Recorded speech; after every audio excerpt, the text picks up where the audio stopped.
New clones, not just Lattafa, but we also have Wataniah, and these actually look pretty dang sick. We've got something that's called Mas'ad Royal and Mas'ad Original, and then a part of the Pride series, quite a few actually. So we have Art of Nature 2, we've got Art of Wood, and a few more. These look like new launches and new releases from Wataniah. If you guys don't know, they have some of the best clones for like Dior Homme Intense, Cayenne Classic. So they have a pretty good track record. These are a few new ones, so let's go ahead and get started with one of the ones that I just wore this one yesterday, and this one 3 days ago. So we have Art of Nature 2 and Art of Wood. First thing is the presentation, because there's actually something to look at here. It's a very nice laminate style, attention to details what they're doing with the presentation. That's pretty cool for people who are into keeping their boxes. I cannot. So the box in itself as well has this gold finish. It's mirror-like, fingerprint magnet, and you get the fragrance that rests in like so. The one thing I will say is that I like this one. This one, in comparison to some of their other ones, the ceramic or glass bottles, has a translucent side so you can see through it. Pretty nice. I also will give them credit for some of these designs. It's pretty intricate. I don't really care for the consistency, but who cares, honestly? Who cares about the bottle itself? And that's what it looks like. I mean, it's not like the cutest thing in the world, but who cares? The one thing I will give it is that it has the build and the sturdy quality of that. So long story short, what Art of Nature smells like is Altair. And I know what everybody's thinking. How does this stack up against Liquid Brune and Altair itself? So the first thing that I will say is the scent profile of this one does get pretty damn close to Altair. It has the ambroxan, the orange flower, the cinnamon, etc. But it seems like the ambroxan and the orange flower is a bit more concentrated than Altair. With Altair, I get a blend and balance of all of them. What I like about the house of PDM is that when they do things, they're very robust. Like they focus on one or two accords and they just really concentrate on those two, and it makes it really stand out. Art of Nature 2, there's absolutely no mistaking that it's actually a clone of Altair. I would say about 85%.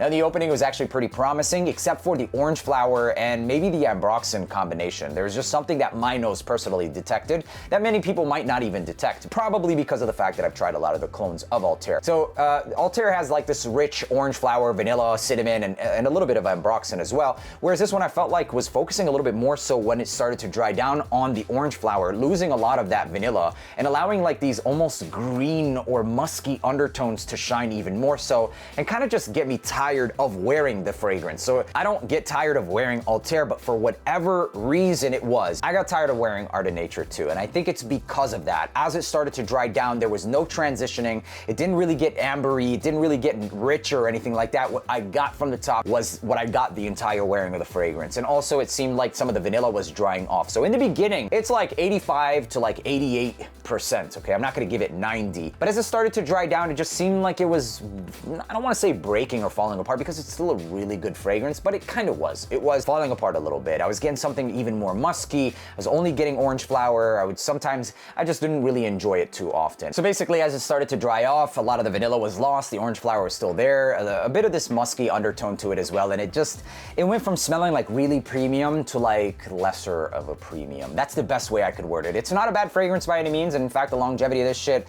it didn't go anywhere on clothing, and it was projecting as well. Like the scent cloud was amazing, and it still smelled great in the air. I'm not really saying that the quality isn't, good, but it's not the best. I personally still enjoy Liquid Brune, although Liquid Brune itself is still an 85%. It's not as close either. It just retains the ambery vanillic nature for a lot longer. It's a great fragrance. I think that a lot of you guys who pick it up are gonna find that it's a beautiful fragrance, but it's around like the 3 hour or 2.5 hour mark that I just get that musky nature that throws me off for Art of Nature 2. Still a good fragrance, still a very viable option depending on what you have around and available to you.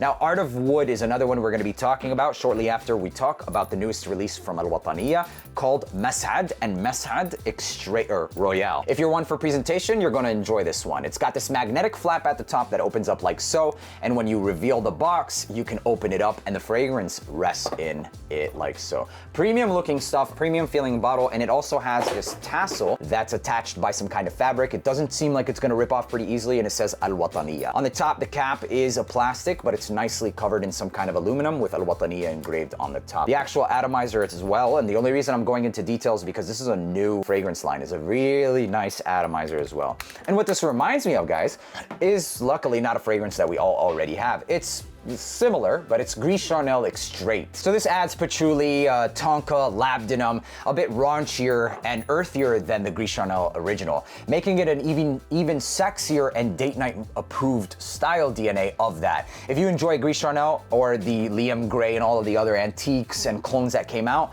you absolutely need to get your nose on this one because it's a more fall and winter appropriate and raunchier, sexier version of exactly that. I've sprayed this on tester strips, and even during the last week I've been spraying it on my arm, and it does not go anywhere for like 8.5 hours on clothing at least. I can even get that patchouli and tonka bean dry down, which are notes that generally last long until like hour 9 on clothing. I put it in the hamper and it's still there. So for whatever it's worth, the longevity is there, the premium of ingredients is also there, and that's another thing that they're saying, and you know, it's one of their staples for this more premium lineup, is the fact that their quality of ingredients and longevity is what they're focusing on. So I'm all for it, man, but does it actually perform? That's what we're gonna be talking about. This other one is called Mas'ad Royal, and I cannot pinpoint what this is. What I get with it is a cloud-like fragrance that's like vanillic, a little bit caramelized, and this cosmetic vibe coming from the Orris. The Freesia does kind of give it a little bit of a freshness at the top, this floral, but also cooling and light style vibe. It's really nice. The ambroxan as well, it's almost built like a Baccarat vibe fragrance. Not the way that it smells, but rather the way that it is like airy and diffusive and almost like a cloud essentially. It's not a Baccarat Rouge Extrait, I can promise you that, but it does have those vibes to it too, with a bit more vanilla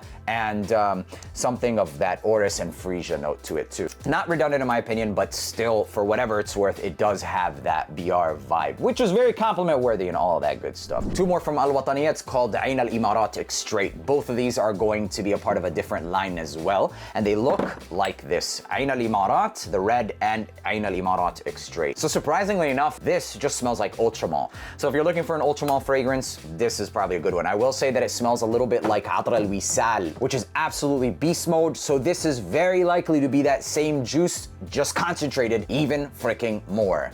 And this one right here, this green, if I'm not, is this green? I'm colorblind as shit. This actually reminds me a lot of Stronger With You Amber. It's a clone of Stronger With You Amber. It smells good, the quality is outstanding, and that's pretty much it. I haven't tested it yet in terms of longevity, but the quality is absolutely there. Stronger With You has this chestnut, it's sweet, it's flirty, and the amber version makes it a little bit more reserved and date night approved, and this smells damn near designer quality. So that's pretty much it for the new Al Wataniyas. I would personally give this like a 9.75 until I live with it a little bit more so. As far as the Mas'ad Royal, I think it's a beautiful fragrance. I'm over the Baccarat Rouge DNA, and for me to say that it's a beautiful fragrance means that it's not that redundant, although everything I described still being true, and Stronger With You Amber smells spectacular. Lastly, we're gonna be talking about is Art of Wood, and long story short, ladies and gentlemen, this smells like pomelo, some grapefruit, citrus, fruity, and woody like vetiver. A lot of vetiver, actually. At first I was like, Terry d'Hermes, the vetiver extreme, but then I pulled out this. I didn't pull anything else out because it's not really like a date night fragrance either. This smells like Perseus, maybe with a touch of vanilla. Like a lot of other PDM fragrances, what they do is this just very rich and robust. In whatever they're doing, they make it really, really rich.